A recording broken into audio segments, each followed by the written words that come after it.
450 feet. That's the distance between the railing of Navajo Bridge and the surface of the Colorado River below, roughly the height of a 45-story building, compressed into open Arizona sky. Most people who stand at that railing and look down feel something primal shift inside their chest, something ancient and honest that says, "Not this." She felt it too, and she climbed over anyway. Navajo Bridge spans Marble Canyon in northern Arizona, a historic steel arch highway crossing built in 1995 to replace its aging predecessor. There is no bungee operation permitted on this structure. No operator, no safety crew, no engineered anchor point anywhere on the span. It was built to carry vehicles across a geological wound in the earth, not to absorb the shock load of a human body on a cord. But here's what makes this story different from a simple accident. There is a sign, physically bolted to the railing. It reads, "Do not climb or sit on railing." She didn't miss it. She didn't misread it. She stopped, raised her phone, and photographed it, the way you photograph something you've already decided doesn't apply to you. That image is still on her camera roll. And here's the question that will follow you through everything that comes next. Why does a person document their own defiance before acting on it? What was she building toward that made the warning feel like scenery rather than instruction? The answer starts with a video she watched online. Sometime in the weeks before she made the drive, she came across a clip. It was short, maybe 90 seconds, and it showed someone leaping from what appeared to be Navajo Bridge, a cord trailing behind them, the canyon walls rushing past in the frame. The comments were full of fire emojis. The view count was climbing. She watched it more than once. This is where the story stops being about recklessness and starts being about something more deliberate, and in some ways more troubling. Because she didn't watch that clip and think, "I wonder if that's safe." She watched it and thought, "I could do that better." That's the logic of a certain kind of content creator in 2024, and it's worth understanding before you dismiss it. The algorithm doesn't reward caution, it rewards spectacle. And spectacle, by its nature, requires escalation. Someone jumps from a bridge, it gets 1 million views. Someone jumps from that bridge, the historic one, the one with the warning sign, the one nobody's supposed to, and suddenly you've got something the platform hasn't indexed yet. You've got the original. You've got the clip that spawns the next clip. She made a plan. That's the part that changes everything. She didn't wake up one morning and drive 3 hours into the Arizona high desert on impulse. She sourced a bungee cord, not from a certified operator, not with a measured specification, but sourced one nonetheless. She recruited a friend to operate the camera because shaky, self-filmed footage doesn't perform the way a steady two-shot does. She had almost certainly looked at the bridge on satellite imagery before she ever saw it in person. This was a production. Modest, amateur, fatally under-resourced, but a production. And that's what makes every warning that follows so difficult to absorb. Because when preparation is this deliberate, ignorance stops being a defense. Each sign she passed, each voice she ignored, each piece of evidence that this place was not built for what she was about to do, those weren't oversights, they were decisions. She was meticulous about the content. She was cavalier about the physics.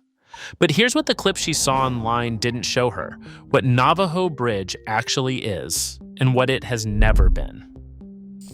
The original Navajo Bridge opened in 1929. At the time, it was the highest steel arch bridge in the United States, a genuine engineering achievement, celebrated precisely because it solved an impossible problem.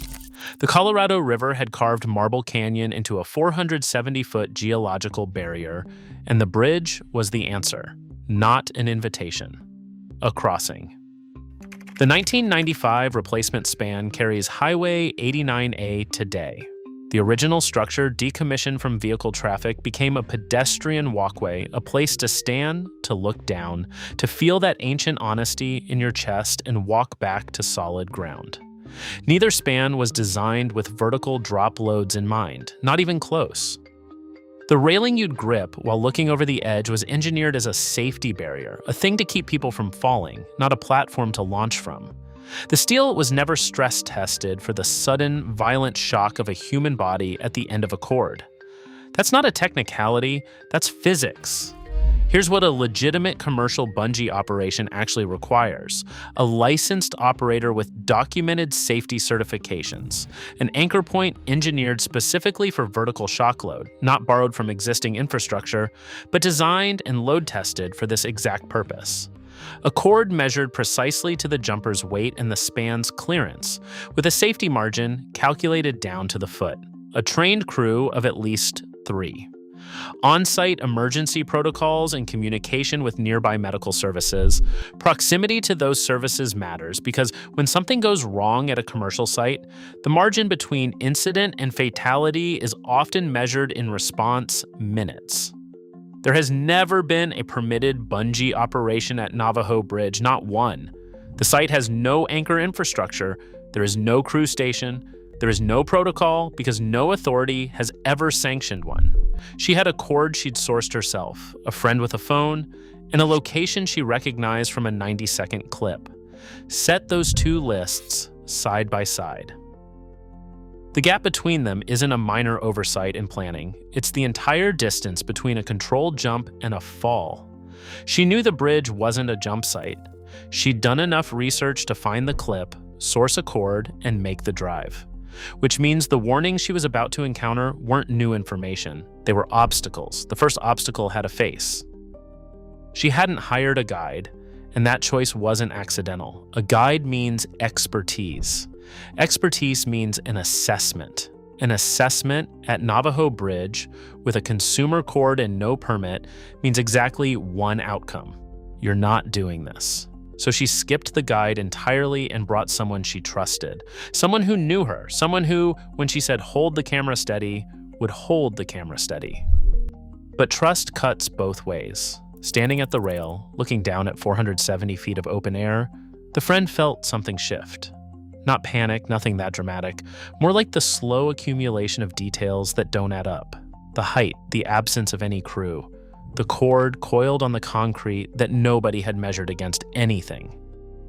The friend reached down and lifted it, asked quietly whether she'd checked the length, whether she'd tested the anchor point, whether anyone who actually knew bungee physics had looked at this setup.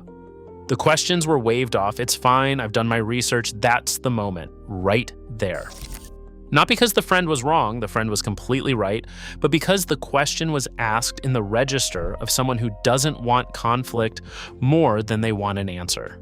Soft enough to dismiss, caring enough to matter, delivered without the force it would have needed to land. Psychologists call this the bystander effect's quieter cousin, the way people who are close to a situation, emotionally invested in the person making the decision, often pull their punches precisely because they care. The friend didn't leave, didn't refuse to film, didn't call anyone. The camera stayed up because saying I won't film this would have meant saying I think you're going to die, and that's a sentence most people can't bring themselves to finish. The friend's discomfort was a warning. The clearest kind, actually, not a sign bolted to metal, not a stranger's judgment, but someone who loved her, standing close enough to touch her arm, asking the right question at exactly the wrong volume. She climbed the rail anyway, and the friend wasn't the only warning bolted to this bridge. The sign was right there. Not tucked away, not faded from decades of desert sun into something you could squint past and call ambiguous. Bolted to the railing at eye level, black lettering on a yellow field. Do not climb or sit on railing. She read it. We know she read it because she stopped, raised her phone, and took a photograph. That photograph is the thing worth sitting with. Because it wasn't documentation of a mistake, it was deliberate framing. The sign was going into the edit. It would appear in the video somewhere near the beginning, probably with a knowing smirk in the next cut. The kind of beat that tells the audience, yes, I saw it. That's the point. This is a specific psychology, and it's worth naming. There's a corner of internet culture that has repackaged defiance as identity, where the warning sign isn't a deterrent but a prop, where institutional caution becomes the straight man in a joke you're telling about yourself. The sign says, stop. The content says, watch me not stop. The transgression is the product. The rules aren't obstacles. They're set dressing that makes the jump more dramatic, more shareable, more original. She wasn't ignoring the warning. She was curating it. That distinction matters more than it sounds. Ignorance can be forgiven. Curation cannot be undone. 2 warnings down, but the third one had a name, 12 seasons of experience on Marble Canyon, and a very specific reason to be afraid for her. Marcus Heller had been running river tours through Marble Canyon since 2011. 12 seasons, thousands of miles of water. He had watched the canyon in every light, the way the walls turn copper at 6 in the morning, the way the current reads differently in spring runoff than it does in late summer. He knew this stretch of river the way a surgeon knows a procedure, not as scenery, but as a sequence of things that can go wrong. He had pulled 2 bodies from that water. He doesn't talk about that often. But it's why, when he spotted her at the railing, the cord coiled at her feet, her friend angled back with a phone. He didn't hesitate. He didn't stand at a distance and wonder if it was his business. He walked straight over. He did the math before he even reached her. 12 Seasons teaches you to read a setup the way you read a rapid, not as a whole picture, but as a chain of variables. The cord looked long, too long for the clearance between the bridge deck and the river surface. A standard Navajo Bridge bungee configuration, if such a thing existed legally, which it doesn't, would require a cord measured to within feet of the span's usable drop. This cord hadn't been measured against anything. It had been sourced and coiled and carried here in a bag. And the anchor point she was planning to use was the rail itself, a steel barrier engineered to stop a person from falling, not to absorb the violent shock load of one falling on purpose. He told her all of this, calmly, specifically. The anchor won't hold that load. This isn't a jump site. I've seen what the river does. She turned toward the camera, smiled. I do this all the time. She had never done this before, not once. But the camera was rolling, and the character she was performing for it didn't get corrected by strangers on bridges. Heller watched her turn back to the railing. He already had his phone out. He wasn't calling for help because he thought it would arrive in time. He was calling because it was the only thing left that he could do, the last lever available to a man who understood exactly what was about to happen and had no mechanism left to prevent it. Have you ever watched someone make a decision you knew was wrong and realized there was nothing left to say? Tell me in the comments. That feeling Heller carried in those seconds is something most of us have touched in smaller ways. He made the call. And that call set off a clock she didn't know was running. The cruiser was already moving before she felt the shift. Someone on the bridge had a phone pressed to their ear, not filming, talking. The body language was different, urgent. She clocked it the way you clock anything that threatens the shot, as a problem to solve before the window closes. And the window was closing fast. This is the cruelest mechanism in the entire sequence. Because until that moment, she still had time. Time to recheck the cord, time to look at the anchor point with fresh eyes. Time to let Heller's words, the anchor won't hold, this is not a jump site, settle into something actionable. Hesitation, in this case, would have saved her life. But hesitation requires stillness, and the approaching cruiser made stillness impossible. She didn't know exactly how far out it was. Didn't matter. The calculus was simple and terrible. If the police arrive before she jumps, there is no footage. No footage means the whole drive, the sourced cord, the friend, the setup, all of it dissolves into a story she can't post. The content dies on the bridge, so she moved. Not because she was ready, not because she'd confirmed the anchor, not because anything Heller said had been answered or disproven. She moved because the opportunity was expiring. And in the logic she'd built her entire plan around, the shot is everything. Expiration was the only emergency that registered. If you've ever watched someone sprint toward a closing door instead of away from it, you understand the particular dread of this moment. She climbed the rail. The friend kept filming. The cord was in her hands, and what happened next came down to two things: the cord and the rail. If this kind of forensic storytelling, tracing exactly where a decision became irreversible, is what you come here for, subscribe. Not for me. For the community of people who believe understanding why matters more than just knowing what happened. She went over the rail at the moment the cruiser crested the approach road. The cord paid out fast. That's the thing nobody pictures when they imagine a bungee jump, how quickly the rope disappears. In a certified operation, every foot of that cord has been calculated against the jumper's weight and the bridge's clearance, with a margin engineered in so precisely that the closest the jumper comes to the water is still measured and deliberate. The cord she brought had been measured against nothing. Not the span, not her weight, not the 470 feet of open air between the deck and the Colorado River. It ran out of bridge before it ran out of rope. The cord went taut, a single violent moment, and then the anchor point she had improvised on a railing built to stop falls, not sustain them, gave under the shock load it was never designed to absorb. The rail had held pedestrians for decades. It had never been asked to hold this. The silence that followed was not dramatic, it was just silence. The friend stopped filming, not as a decision, more like the body making a choice the mind hadn't caught up to yet.